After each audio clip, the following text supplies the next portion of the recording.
19 తర్వాత ఉన్నటువంటి రాజకీయ కోణాలు 19 నుంచి 23 వరకు 23 వరకు జరిగినటువంటి అంశాలు, కవి గాయకులను అవమానించిన అంశాలు, గదల నాటి పెద్దలను అవమానించిన అంశాలు, ఎన్నో అందశ్రీ గారు రాసినట్టు పద్యాన్ని కూడా దాన్ని పుస్తకాల్లో పెట్టారు. గౌరవ మరి పెద్దలు వీరు కూడా పిల్లలకు నేర్పించారు. జయ జయ హే తెలంగాణ జననీ జనగేతనం ముక్కోటి గొంతుకల ఒక్కటైన చేతనం తరతరాల చరిత గల తల్లి నీ రాజనం. ఈ పాట నిజంగా ఒక దళితుడు అందశ్రీ రాసిందనే ఒక కోణంలోన దాన్ని చట్టబద్ధ చేసుకుపోవడం, ఇవన్నీ చిన్న అంశాలు జరిగిన తర్వాత అందరూ కోరుకొని అందరూ ఇష్టపడి తెచ్చుకున్న ప్రభుత్వంలో ఈరోజు రిటైర్మెంట్ ఉద్యోగులకు ఇబ్బంది అయినటువంటి అంశం కూడా అసెంబ్లీలో మాట్లాడారు, మన నిన్న సభలో మాట్లాడారు. గౌరవ టీజేఏసీ చైర్మన్ మారం జగదీష్ అన్న గారు కావచ్చు, సెక్రటరీ జనరల్ ఏలూరు శ్రీనివాసరావు గారు కావచ్చు, ముజీబ్ అన్న కావచ్చు, ఎంబీ కృష్ణారావు గారు కావచ్చు, మరి మొన్న ఏర్పడినటువంటి మన గౌరవ రిటైర్డ్ ఉద్యోగుల సంఘం నాయకులు వీళ్ళే కావచ్చు, పదే పదే అడుగుతున్నటువంటి సందర్భంలో ఖచ్చితంగా ప్రభుత్వం ఏప్రిల్ 30 వరకు చేస్తామని, ఏప్రిల్ 30 చేస్తామని గౌరవ మరి ఆర్థిక శాఖ సందీప్ సుల్తానా గారు చెప్పినటువంటి అంశాలు కూడా మనం చూస్తున్నాం. ఏమన్నా మనోళ్ళు అడిగింది ఏప్రిల్ 9 మనోళ్ళు అడిగింది, గౌరవ హైకోర్టు కూడా సూచించింది ఏంటంటే ఏప్రిల్ 9. కానీ వీళ్ళు రిక్వెస్ట్ చేస్తూ చెప్పినట్టు అంశం ఏంటంటే ఏప్రిల్ 30. ఈరోజు కూడా టీజేఏసీకి సంబంధించిన ఉద్యోగ సంఘాలే కావచ్చు వారితో ప్రభుత్వం చర్చిస్తూనే ఉంది. ఎందుకంటే చాలా ప్రేమతోన ఈ టీజీఓస్ కానీ టీఎన్జిఓస్ కానీ మిగతా టీచర్స్ సంఘాలను కానీ అప్పుడైతే అసలు కలిసినటువంటి దాఖలు లేవు, పిలిచిన దాఖలు లేవు, ఫోన్ చేసిన ఎత్తని దాఖలు కనిపించినాయి. కనీసం పిఎల్ కూడా ఫోన్ ఎత్తలే. ఏమన్నా వాస్తవం ఆనాడేమో చాలా ఘోరమైన పరిస్థితి. ఆనాడు కలిసే అవకాశాలు లేవు, కలిసే అవకాశాలు లేవు, దాన్ని మాత్రం కలిసే అవకాశం ఉంది, మాడే అవకాశం. మొన్న 2 రోజుల కిందట ముఖ్యమంత్రి గారిని మారం జగదీష్ అన్న మరి సత్యనారాయణ గారు ఆయన వర్క్ అసోసియేట్ ప్రెసిడెంట్ కలుస్తున్నారు కానీ ఒక సొల్యూషన్ ఒకటి సార్ కలిసేది వీటి మీదనే, వాళ్ళకి పర్సనల్ ఏజెండా ఏం లేదు, వాళ్ళు కలిసేది కూడా వీరి కోసమే. ఈ రోజు మీటింగ్ కూడా బ్రహ్మాండం జరిగింది దీనికోసమే.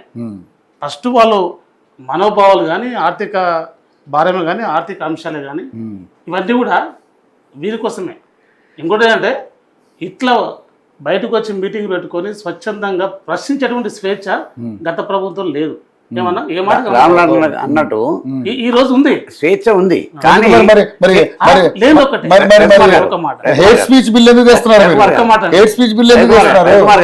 మరి రాములన్న అన్నట్టు స్వేచ్ఛ ఉంది కానీ చేతల్లో లేదు, మాటల్లో మాత్రం. ఇప్పుడు అన్న అప్పుడు కథలు మాటలు సామెతలు అన్ని చూసినాం, ఇక్కడ సామెతలు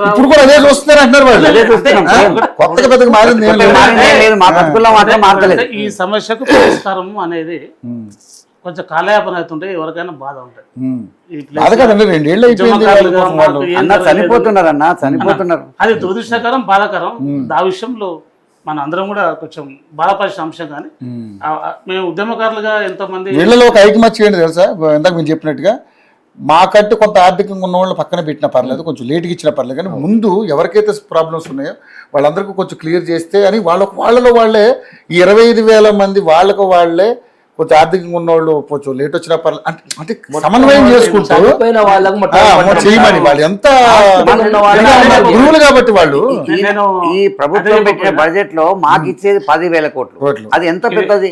ఇప్పుడు ఇదే ఫార్మేట్ లో నేను మీరు రాకముందుకు ఆఫ్లైన్ లో అన్నతో డాటా తీసుకున్నాను. 3 దఫాలుగా ఈ యోటి ద్వారా నేను చెప్పాల్సిన అంశం ఒకటి ఉన్నది.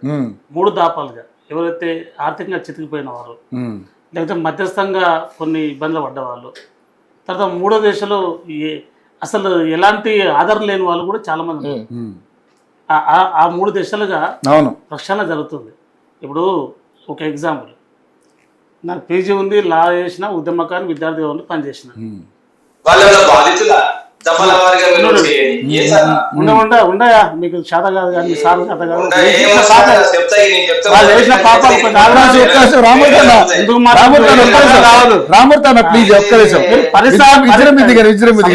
పరిష్కారం కోసం మాట్లాడాలి.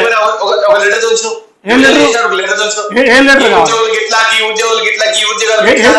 కావాలి, ఏం లెటర్ కావాలి, ఏం లెటర్ రాబడన్నా ప్లీజ్ రాబడతానా ఒక్క నిమిషం పెట్టు ఆయన మాట్లాడిన అయిపోయింది మాట్లాడు సమస్య పరిష్కారం ప్లీజ్ రాబడతానా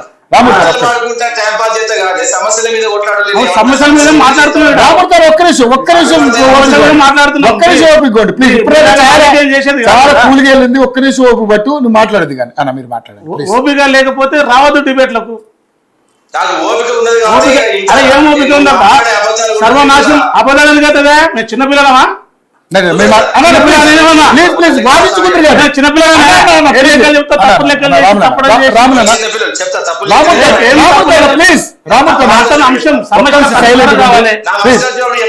సమస్య పరిష్కారం కావాలి. సమస్య పరిష్కార దిశగా మనం ఉద్యోగ సంఘాలు కానీ టీజేఏ సంబంధించిన వాళ్ళు కానీ మిగతా టీచర్ సంఘాలు కానీ మిగతా రెవెన్యూ డిపార్ట్మెంట్ కానీ అతను 3-4 రకాలుగా ఉన్నాయి సంఘాలు. ఇప్పుడు ఆ సంఘాల వైద్యుగా మాట్లాడుతున్న అంశాలు ఉన్నాయి, అది తెలియదు కదా. ఇప్పుడు మిగతా ప్రతిపక్షాలకు తెలియదు, మేము కొన్ని అంశాల మీద మాట్లాడుతున్నాం, మీకు తెలుసు, మాకు తెలుసు, అది టీజేఏసీ పెద్దలకు తెలుసు.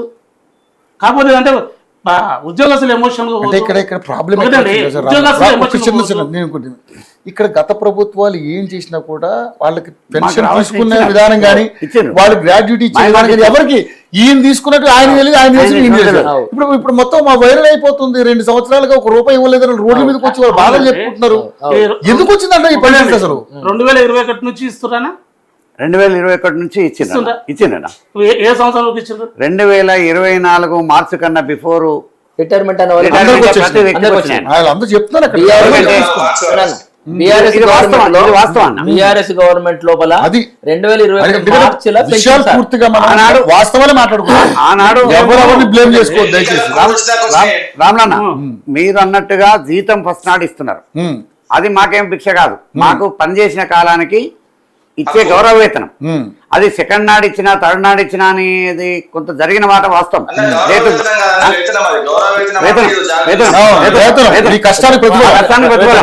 తర్వాత మాకు ఫస్ట్ నాడు ఇవ్వాల్సిన బాధ్యత ఉంది ప్రజలకు.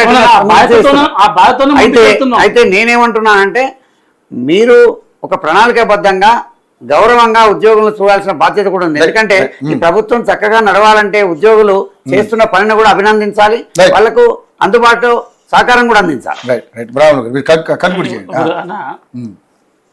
ఇదే వేదిక మీద ఎస్సీ వర్గం గురించి మాట్లాడారు, ఇదే గ్రూప్ 2 కూడా అన్ని సమస్యల మీద మనం మాట్లాడుతున్నాం. యూఏటీలో మాట్లాడినాం, కొంత నెలకో లేకుంటే 2 వారాలకో న్యాయం జరిగింది. ఇప్పుడు కూడా మాట్లాడుతున్నాం. ఒక ఉద్యమకారుడుగా, ఒక ప్రైవేట్ ఉద్యోగ సంఘం చైర్మన్గా, మరి జేఏసీ కోకన్యూర్గా గతంలో కూర్చున్నటువంటి 2001 టీఆర్ఎస్ ఇదే వేదిక సాక్ష్యం మీదే, సాక్ష్యం మీ దగ్గర ఉంది, సాక్ష్యం మీ దగ్గర ఉంది. ప్రతి సమస్యకు పరిష్కారం అనేది దొరికింది, దొరుకుతుంది కూడా. అంశం మీద ఉంది ఇది. ఇప్పుడు ఎవరేమి ఆనందంగా సుఖంగా ఎవరు ఏం లేరు, మంత్రులు కానీ వీళ్ళకి ఆనందం ఏం కాదు, వీళ్ళకి ఇబ్బంది పెట్టడం ఆనందం కాదు, వీళ్ళను కష్టపెట్టడము ఆనందం కాదు. కాకపోతే ఈ ఉన్నటువంటి ఆర్థిక సంక్షేమం ప్రపంచం మొత్తం ఏప్రిల్ 30 తారీఖున ఒక మంచి గుడ్ న్యూస్ ఇంటా అంటారు. ఈ అంశం మీద జరుగుతుంది, జరుగుతుంది, వీళ్ళకి కూడా తెలుసు. కోర్టు ఏం చెప్పింది, మీరు కోర్టుకు పోయిన తర్వాత ఏం చెప్పింది, 9 తారీఖు వరకు కావాలన్నారు. మన ప్రభుత్వ అధికారులు ఏం చెప్పంటే సార్ 30 తారీఖు వరకు వర్షాలు చేసుకొని ఇస్తామని చెప్పి ఆ విషయంలో నడుస్తుంది, తెలుసు కూడా. సార్ మాకు రిటైర్మెంట్ బెనిఫిట్స్ రాకపోవడం వల్ల ఒక 1600 మంది కోర్టు పోయారు. స్టార్టింగ్ లో కొంతమందికి వచ్చినాయి. రీసెంట్లీ 890 మంది కోర్టు పోయి వాళ్ళు కంటెంప్ట్ ఆఫ్ ది కోర్టు కేసేసారు. వేసింది ఏంటంటే 2600 టోకన్ నెంబర్స్ ప్రభుత్వం రిలీజ్ చేయాలి, దీనికి సిఎస్ ప్రధాన బాధ్యత అని చెప్పి జడ్జి గారు నేను ఏ రాత్రి అయినా ఉంటా మీకోసం వేడి చేస్తా అని చెప్పి రమ్మని పిలిపించి డిమాండ్ చేస్తే లాస్ట్ కు 9 తారీఖు ఇస్తామన్నారు. మరి 9 తారీఖు ఏ రాత్రి అయినా మీరు వచ్చేదాకుంటా అని చెప్పి జడ్జి గారు అంటే సిఎస్ గారు వాళ్ళు ఆన్లైన్ ద్వారా నేను రాలేని పరిస్థితిలో ఉన్నా చెప్పి మరి చెప్పి లాస్ట్ కు డెడ్ లైన్ ఎంత పెట్టినట్టు 9 తారీఖు పెట్టారు. ఇలా 9 తారీఖు నాడు ఎంతమందికి ఇస్తారు? 890 మందికి రావాల్సిన బకాయిలు వస్తాయి. మరి వాళ్ళ 890 మందికి వస్తాయి కదా సార్, మరి మేము 20,000 మంది ఉన్నాం కదా, రేపు వీళ్ళందరూ కోర్టు పోతే మరి కోర్టు ఇస్తుందా? మళ్ళీ మీరు ఇవ్వాల్సిందే కదా. మళ్ళీ ఇవ్వాల్సిందే. అంటే ఎందుకు? ఎందుకు మరి? సార్, ఇప్పుడు కాదు, కోర్టు ద్వారా చెప్పించుకోవడం ఎందుకంటే అంత కారణం ఎందుకంటున్నా? ప్రభుత్వం కోర్టు ద్వారా చెప్తేనే ఇస్తుందా? వస్తుందా? నేను సమస్య పరిష్కారం కోసం అప్డేట్ చేస్తున్నా. రామలన్న అంటే వాళ్ళు ఏంటంటే 2500 మందికి ఇచ్చినారు, ఇప్పుడు 2006 మందికి ఉన్నది, అది కూడా అవుతుంది. కాకపోతే మనం ఏంటంటే ఎమోషనల్ కాకుండా ఏం బాధపడకుండా మీది తెచ్చుకున్న గవర్నమెంట్, మీది తెచ్చిన గవర్నమెంట్, మీది గవర్నమెంట్, రైట్. మీ తమ్ముడు రిటైర్డ్ ఉద్యోగులకు తమ్ముడు రవికుమార్ గారు, నేనేమంటున్నా అంటే కోర్టుకు వెళ్ళినటువంటి వాళ్ళు కూడా ఉన్నారు సీరియల్లో. 2000 మార్చి నుంచి రిటైర్ అయిన దాంట్లో కొద్దిమంది కోర్టుకు వెళ్ళారు, కొద్దిమంది వెళ్ళలేదు. కోర్టు రాత్రి వరకు వెయిట్ చేస్తాను ఇవ్వమని అడిగితే ఇస్తానని ఒప్పుకున్నారు. మరి వాళ్ళకి ఇస్తే కోర్టుకోకుండా ప్రభుత్వం మీద నమ్మకంతో ఉన్న నాలాంటి వాడికి డబ్బులు ఇవ్వకపోతే ఇది ఎట్లా న్యాయం అవుతుంది అని అంటున్నాను. అది కూడా క్వశ్చనే. మీరు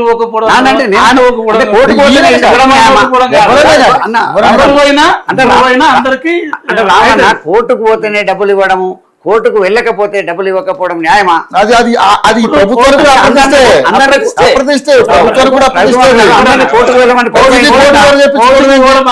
భూముల విషయంలో కోర్టు ద్వారా చెప్పించుకునే అన్ని. అంటే